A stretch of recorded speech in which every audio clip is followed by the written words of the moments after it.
Maserati is proud to partner with Monocle on Culture on Monocle Radio. Folgore is the Italian word for lightning. Put another way, power in its purest form. The new all-electric Maserati Gran Turismo and Gran Cabrio Folgore truly deliver the grand in grand touring. With up to 450 kilometers on one full battery charge and flashing from 0 to 100 kilometers an hour in just 2.7 seconds, Folgore delivers. Higher speed, blazing acceleration, and sensational agility. A true Maserati sports car on its own terms. And Folgore can count on the largest network of power points in the world. And thanks to ultra-fast charging, getting back up to 100 kilometer range takes just a few minutes. You see, the world is changing. Roads are changing. From inside a Maserati Folgore, everything that once seemed the future is right at hand. Gran Turismo Folgore and Gran Cabrio Folgore. Pure luxury, pure performance, pure Maserati.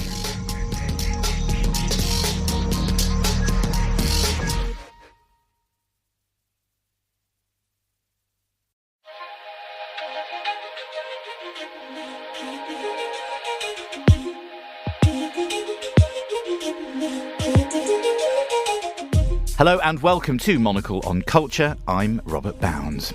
On today's show, we venture from Monocle's Marylebone HQ out east to London's Dalston to learn about an organisation also looking east. The Asymmetry Art Foundation is an unusual, forward-thinking outfit dedicated to developing cultural knowledge in and about Asia. Then we'll head to Copenhagen to find out just what is happening in René Redzepi's restaurant now that Noma is having a semester abroad in Japan. Do stay tuned, that's all ahead here on Monocle on Culture.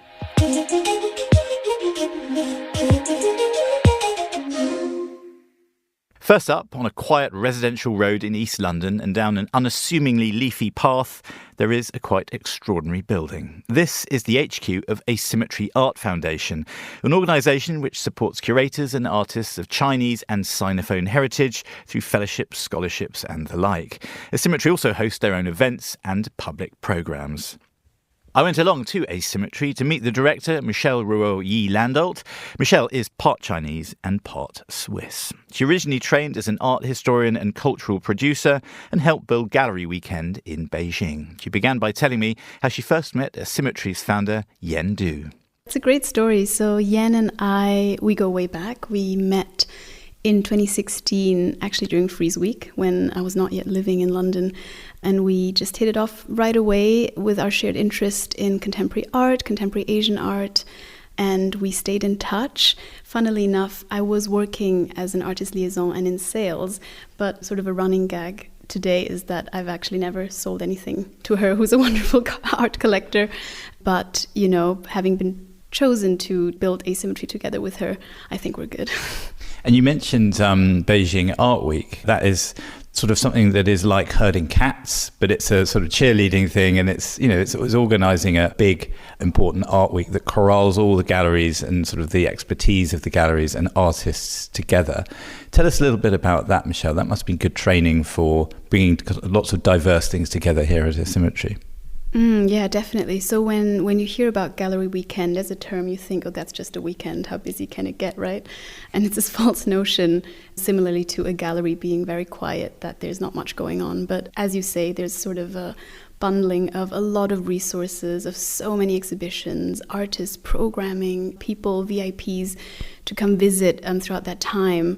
So it's been a great sort of experience also working back in my native Beijing where I'd grown up, and sort of building partnerships and cross-collaborations with, you know, like-minded platforms such as Zurich Art Weekend or Frieze. So really turning the local sort of arts landscape into something very big, very global, a whole festival that is a week long with everybody joining and coming and seeing the shows. And it'd be great to get a bit of a kind of the boilerplate on Asymmetry, actually, the aims of the foundation and of what you do within these four walls and how you hope to sort of break them down and reach out into the wider world and the cinephile world especially. When Asymmetry was founded in 2019, it was born out of the recognition, you know, that curators are under-supported. You have so many wonderful organizations and foundations supporting artists, and rightfully so.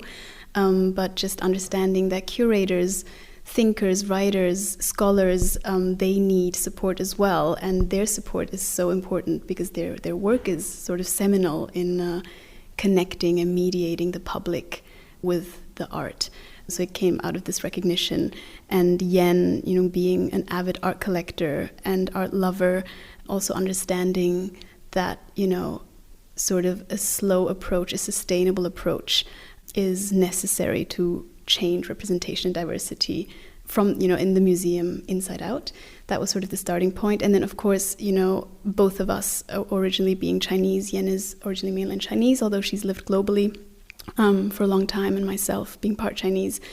Our original network comes out of China and the Sinophone, and I think we're just doing our part during a zeitgeist, during a time where diversifying sort of the art world has become ever so important.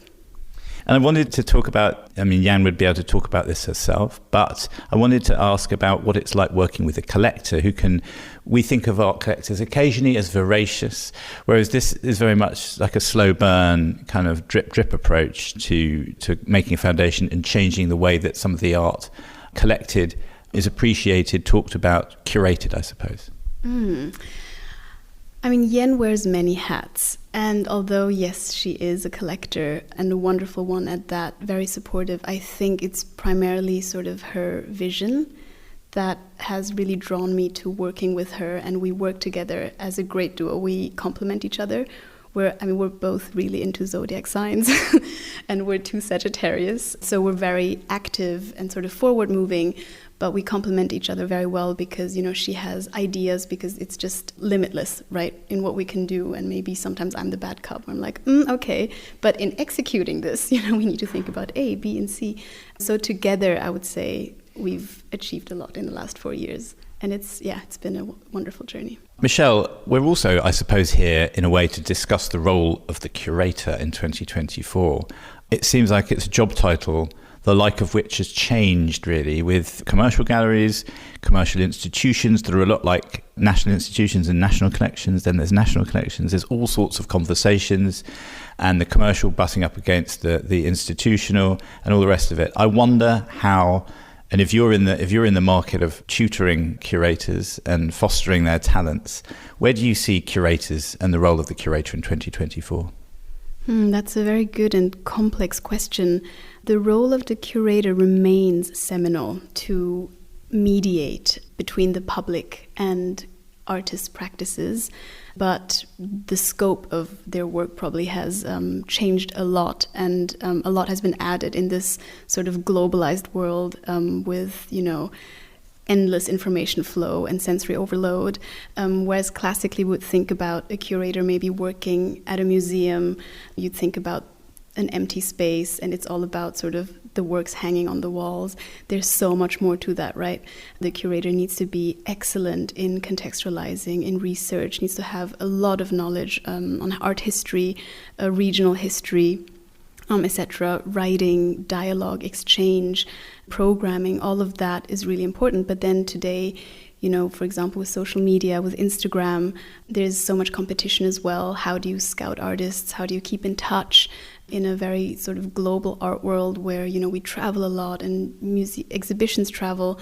The curator needs to do so many more things. Think about fundraising, connecting, etc. So there's just so much more that is asked of the curator today. I was going to just say, Instagram and social media is a great way to see things for the first time. Mm-hmm. But so much of the curatorial is the written word. You've walked us around the space here, and you've got a library, and that's a library that you're going to build upon.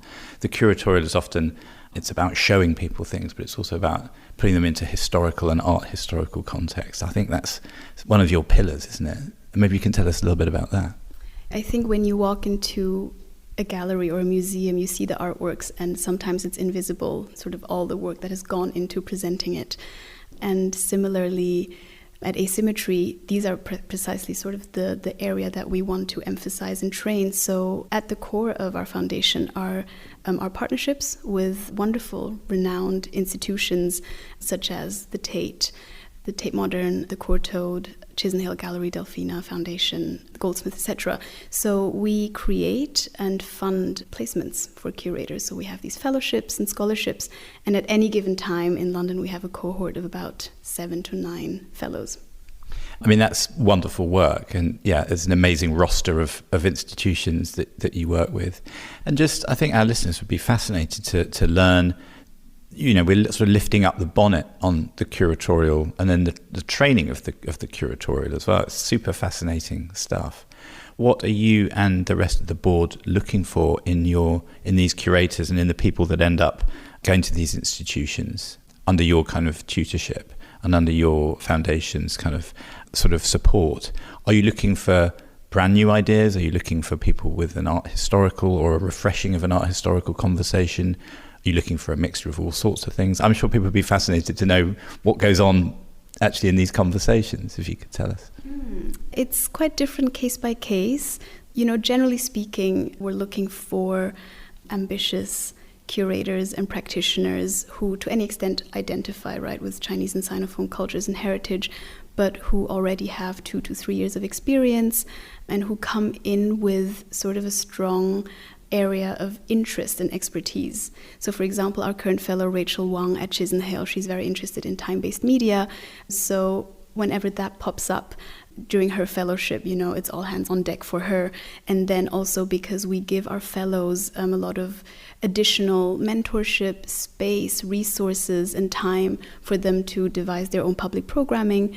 Rachel, in that case, would have worked on an archive presentation that sort of ties into her interest in time-based art, looking at an artist, in this case, a Taiwan-based artist Li Zitong, at how sort of they work with film as a medium.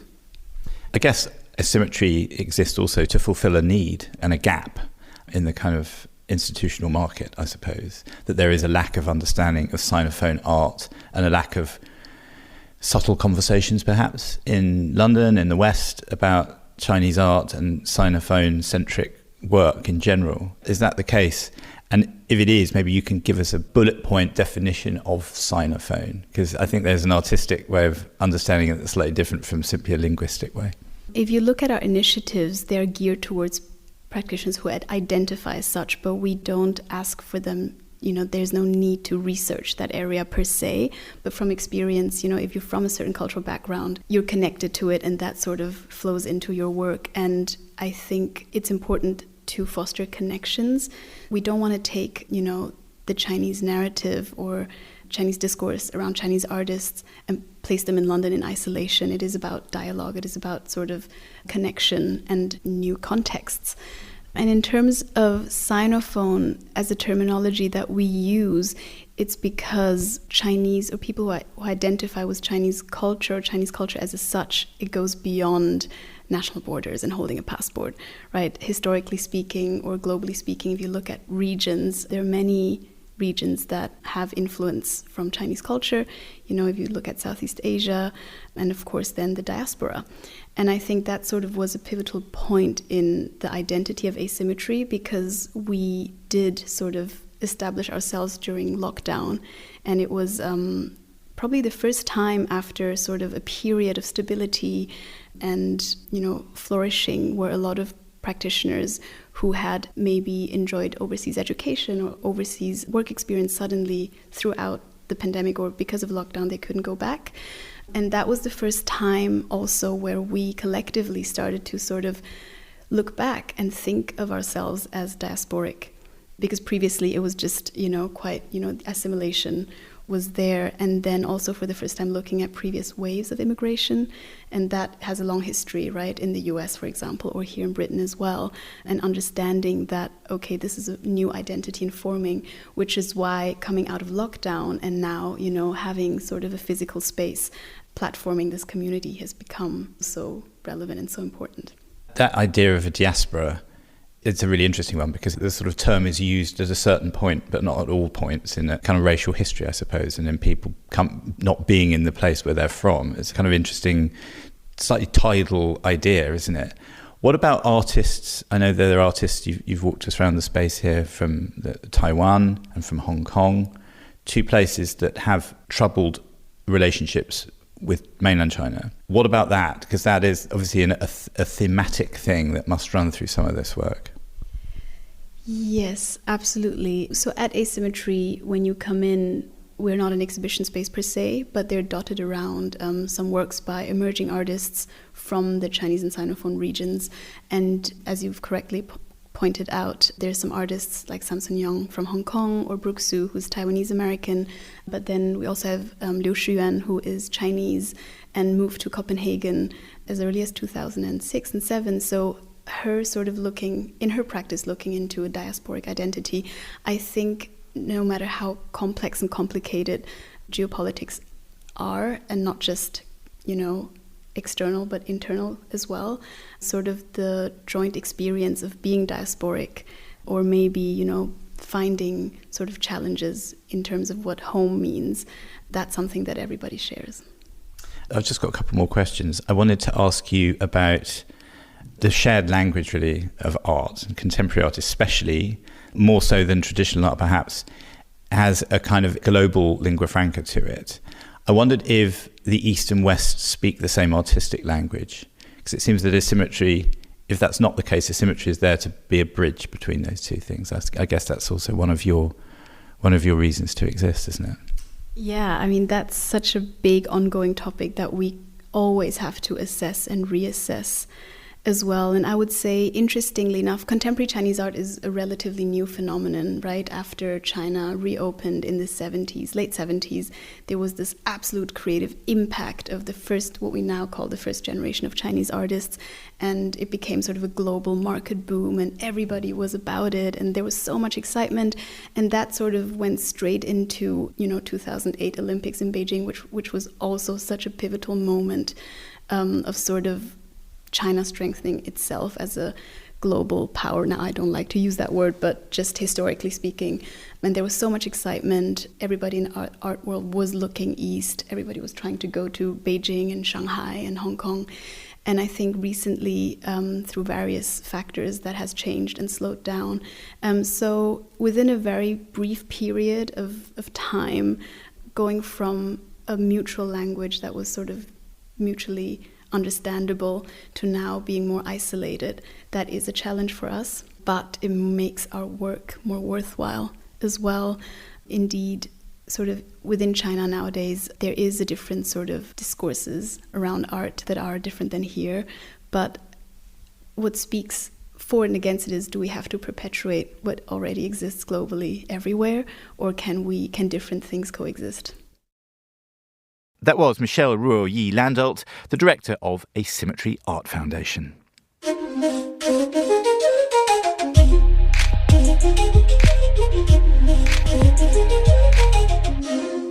Now we head to Copenhagen, where the triple Michelin-starred restaurant Noma has upped sticks to Kyoto until December. While the team has kept busy with their Japanese pop-up, the Danish festival Heartland has taken over in their home space. Over 10 weeks, Heartland is welcoming creative guests, actors, poets and musicians, you get the idea, from around the globe. Monocle's Gabriele Delisanti reports as the event kicks off. I biked to Noma on a sunny Sunday morning in late September. It's a special weekend for the world's #1 restaurant. Not only is it preparing miles away for the second iteration of its Kyoto pop-up, but its Copenhagen home has been transformed to host a 3-month-long cultural festival.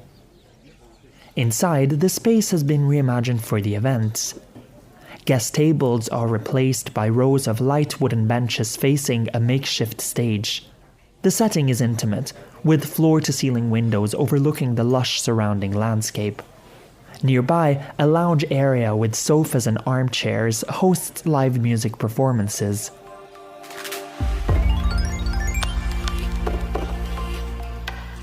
Elsewhere around the restaurant, food stands from some of Copenhagen's favorite burger and taco spots add to the lively atmosphere. while a cafe serves fresh coffee and kombucha. Windows and doors are kept open, creating a seamless connection to the surrounding nature.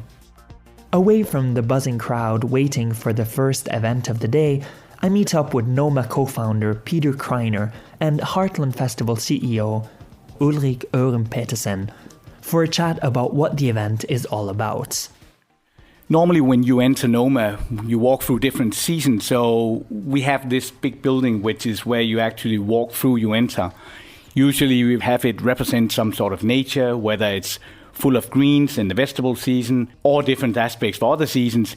This time, we have invited an amazing artist to come in and do this huge portal. So you're almost walking in through this amazing art piece. So that, I think, sets a tone in a way already there. You feel, okay, this is new, this is crazy, this is daring, this is fun. I wonder what's waiting for me. Then when you get inside, a lot of our usual furniture has been taken out. Instead now it's sort of full of plants, life in a new way, different kind of furniture, which will allow for people hopefully to float around, be able to have conversations, have fun, have a drink, and in general, just sort of enjoy, try to take it all in. So a different look, but still a green look, but also a way of implementing the festival spirit of it. There's a merch shop, there's different things which we like to see. And then we're also opening up our entire sort of back of house, which is usually a place which everybody doesn't see. That's where you can go in and actually go and have food in our staff canteen. And, well, it's not Noma food, but it's some of our dear colleagues from Pobble or Icare Sanchez who are cooking delicious but very easy, just great food there. For many in Denmark, Heartland is a major cultural institution, hosting its festival each summer in a beautifully preserved setting on the island of Funen in the south of the country. One of the trademarks of Heartland Festival has always been the scenic nature of the festival, being located in a very, very unique landscape that's been made by garden architects, very famous old garden architects up throughout the past few hundred years. Coming here, it's kind of the same feeling. This place in Copenhagen where Noma sits, the land, the garden, the buildings, the architecture here is so unique.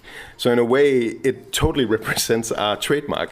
So we don't feel alienated in any way in coming here because we're used to being in beautiful places. And, bringing Heartland out of its normal situation, it has to be here in Copenhagen at least because this is an extremely beautiful place. So it feels very natural, and we're just so proud and happy that we can do this together.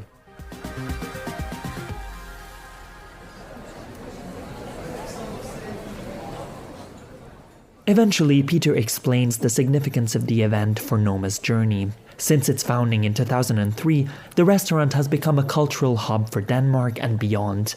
This time, by venturing beyond the realm of food, it aims to provide a platform for different creative expressions. For us, we believe that the entire family of creatives in the world, those of us who try to do something new, create something, emotions, whatever it is you have. We think that now we have been fortunate enough to have this canvas and this foundation from which we feel obligated in a way to make room for others.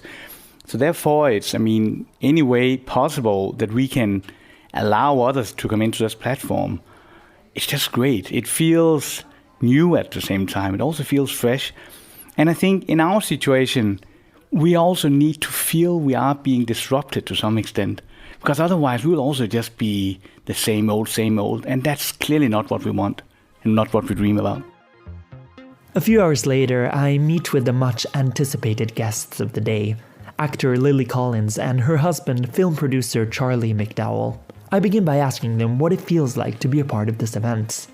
This is really exciting to be a part of because we remember when Peter Kreiner was telling us about this idea originally of having a festival at Noma, when they were in Kyoto, and we were so excited and honored to be included in it and to have a cultural hub like Noma attract people from all over to have these conversations and to connect and to make it feel even more like a home, because Noma already feels like you're coming to someone's kitchen and someone's backyard and living room, and now it really feels like you're so cozy in a wonderful environment. So to be here with people locally as well as international people that have come in for it, it's really special. It's a really cool thing to be a part of. Yeah, I think it's really special for us because Noma is actually what brought us to Copenhagen and sort of how we fell in love with the city. And we happened to get a reservation online, which was very hard to do, and flew to Noma. This was, I think, 5 years ago now. And we fell in love with the city, and then we just started coming back. And so really Noma is the reason that we've created a life here. And so I think for us to come back and speak here and be able to interact and hang out with our friends who are still working here, and it's just a really special time for us. They go on to share their first impressions of the space, this time as they are here to hold a talk rather than spend the evening at the restaurants. This feels like the most beautiful home. What they've done to enhance the space for people to visit here and experience it, most for the first time. People that have wanted to come here forever get to really experience it, take it in at their leisure, and also have like these pop-up areas that are so special that others who have dined here previously will never experience because it's only for Heartland. So I think it's the perfect encapsulation of what Noma stands for and what Noma is while creating something new. And every time we come here, it's like I don't know, there's such a warmth about it. Even on a stormy day, it doesn't have to be this like gorgeous sunny day that we have, but there's something just incredibly warm, inviting, nurturing, safe about it. And it's actually, to me, it's such a safe space to explore, to be inspired by, to experiment, which is obviously what they do here so beautifully with food. I think it's amazing that they've sort of reinvented the space, and I'm not surprised because every time we've come here in different seasons, it's a totally different restaurant with a totally different feel to it. So, now that there's like a living room with a carpet and guitars in the corner and there's live music, like that is so inviting and it makes you want to just go hang out there. And then the place that we were giving our talk, that's like this beautiful open space with sunlight coming through, and again it feels like a living room setting. So I'm not surprised at all that they've totally reinvented the space for this idea, and I think it's working really well. I also had the opportunity to speak with two other guests. American director Reynaldo Marcus Green, whose 2021 film King Richard was nominated for Best Picture at the Oscars, and British actor Will Poulter, who, among other roles, starred in the latest season of the television series The Bear, part of which was filmed here at Noma. Their talk focused on the 5 films that changed their lives, drawing parallels between the craft of filmmaking and the art of creating a memorable meal. An interesting comparison given the setting of their conversation. Film, like Noma, like an experience, is you remember it. Like you remember what you were wearing where you saw something, or you can be very detailed, very descriptive about that one meal. I remember seeing Will just look at a photo of a meal he had, 5 years ago, and he remembered it like it was yesterday. And I think good films kind of do that. So when we were thinking about this talk, it was what were the films, what were the moments that changed our lives, whether it was the moment we decided to become filmmakers or actors, just something about that from our childhood or adolescence and into adulthood. Like these films have lived on. I've seen a massive crossover, and I think this is why I'm an admirer of the industry and people who work in hospitality, and especially chefs, because I think there is a massive crossover between, what we do in the world of film and what they do in respect of trying to appeal to people's emotions, tapping into memory, playing on nostalgia, and also trying to elicit an emotional response by appealing to senses. For Monocle Radio at Noma in Copenhagen, I'm Gabriele Delisanti.